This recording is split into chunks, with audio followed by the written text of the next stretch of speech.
We begin with this man. I am on record, and I think it's well known that I wrote an essay back on the Board Banya essay competition back when I was 12 or 13. This is Bertie Ahern. Where I won a fountain pen, which was a big deal at the time, on wanting to be Taoiseach. So I obviously had it in my mind somewhere. I think I forgot about it for about 10 years, but started again. Taoiseach Bertie Ahern, who announced his intention to resign from the office of Taoiseach and from the leadership of Fianna Fáil during the past week. You've been listening to hours of material from the archives on Bertie Ahern's career during the week. We thought we'd mark the occasion by playing part of an interview with Bertie Ahern by Brendan Balfe, talking about matters other than politics. So, I mean, even though most people would assume you're a Dublin man, you're actually your parents are Cork, aren't they? Yeah, both my mum and dad were both Cork. My dad's from Belgooley, just outside from Kinsale, and all my cousins are still there practically. All my cousins, about my mother's and my father's side, are still out in Cork. I have a huge amount of relations there, and my mother was from Castle Donovan, just outside of Bantry, and then she lived there for many years and then moved into Old Barrack Road in Bantry, where my first cousin still lives in the house. So we've huge associations. We spent our summer holidays there. It was down to the relations for the cheap holidays. We're very grateful, thank them very much still. And of course there I got a love of a lot of things, a love of hurling, a love of the countryside, and then back to the city for the winter. This programme invites participants to choose some of their favourite music or most memorable music.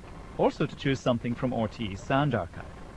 And Brendan Balfe didn't entirely avoid politics. This was recorded about 10 years ago when Charles Haughey was having a difficult time at the tribunals and in the courts. In the papers in the last day or two, we saw photographs of one of your predecessors, Charles J. Haughey, coming out of a court. That is a rather traumatic picture to be looking at, isn't it? It is, and as I've said before, I personally find all of this sad. I wish none of this happened, quite frankly, and really the quicker it's all dealt with, the better. The law has to take its course and things have to be dealt with, but it doesn't take away from the fact that it is sad, and Charles Haughey is someone I always admire, and that's not going to change, and I just hope that this period of his life is through as quickly as possible.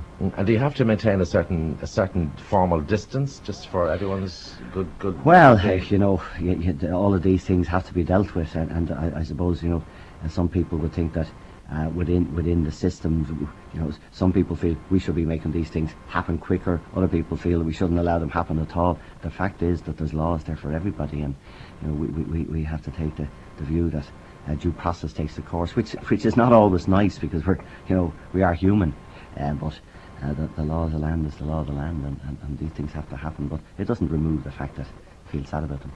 Okay, the bar of a song, and the first thing we ask you to pick is a song that's made its first impression on you. So tell me what it is. Yeah, this one, Brendan, is the first song. It's the first thing actually that I can remember in my life.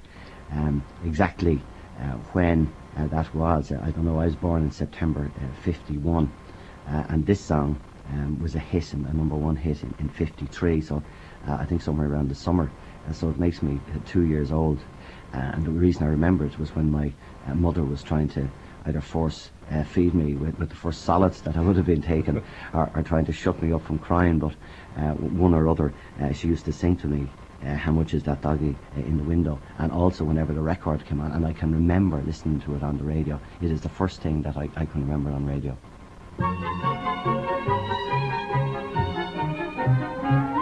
How much is that doggy in the window? The one with the waggly chair. How much is that doggy in the window? I do hope that doggy's for sale. I must take a trip to California and leave my poor sweetheart alone. If he has a dog, he won't be lonesome, and the doggy will have a good home. Patty Page, the singing rage, as she was known there, in 1953, the date on that. How much is that doggy in the window? I'd say your two daughters would say, Dad, come on, give us a chance. How does it sound all these years later? Well, it sounds good. I suppose what happened when I used to bark to the sound of it, my mother probably stuck the spoon into my mouth to get me to eat something. But that's actually my first thing that I can remember in life, and I remember to this day listening to that on radio, whether I was 2 or whether I was 3 or whether it was the same record, but I remember it well. They do stick, don't they? I It's very remember hard it, to get- stick in the brain. Yeah. Next from that programme, Bertie Ahern's choice when Brendan Balfe invited him to choose something from RTE's Sound Archive. Your archive choice is not unrelated to what we've just been talking about, because it is certainly Anglo-Irish in feel. You've asked to hear De Valera's famous reply to Winston Churchill on the end of World War II. Now, tell me why you've heard this and what this means to you. Well, I think it was a brilliant reply by Dev in historical terms. Churchill's remarks were not too polite, to say the least.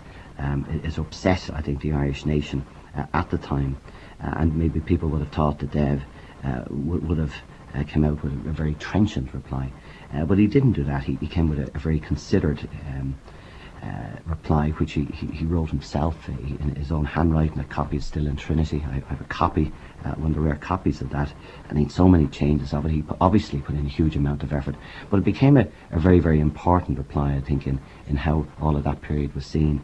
And he recorded it down in the old Radio Wearne in the GPO. He started that reply with Ner Clish Shivorum Agela, Rinne Shiv Vorgien Feint an Ober a Rinne, for young new day, Shin a Hurchlán, the Kuiglinus. Okay, now to put them both in context, first a little bit of Churchill, followed by a part of De Valera's reply.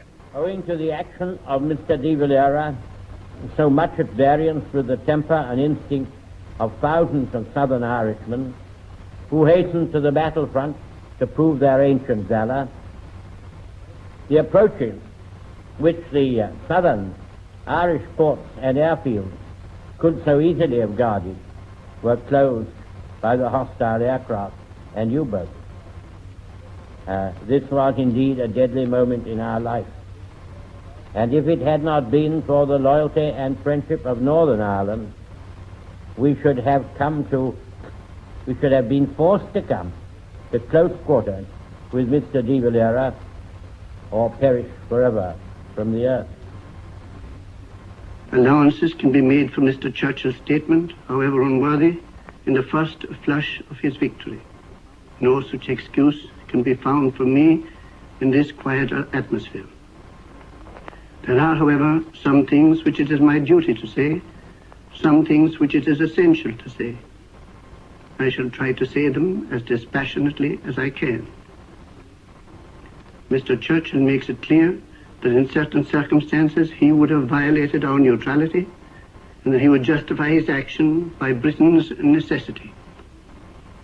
It seems strange to me that Mr. Churchill does not see that this, if accepted, would mean that Britain's necessity would become a moral code, and that when this necessity was sufficiently great, other people's rights were not to count.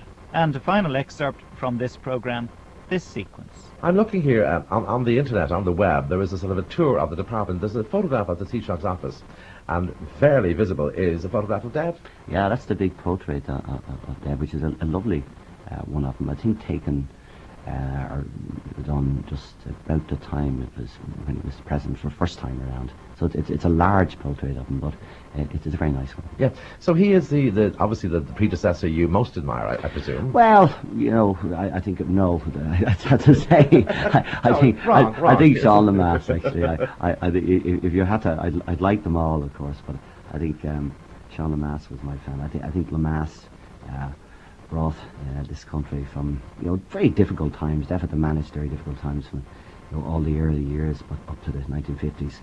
But Lemass is the one who I think he was the bridge maker of this country to bring it into the really modern country that it is today. Bertie Ahern, who himself now awaits the verdict of history, as he said in the Dáil last week, and I think it will be balanced and favourable. We might end this sequence with just a clip from Knob Nation this week, Enda Kenny, Michael D, and Bertie. Just one more, last one there. Reach up now. Oh, it's so emotional. Dig out.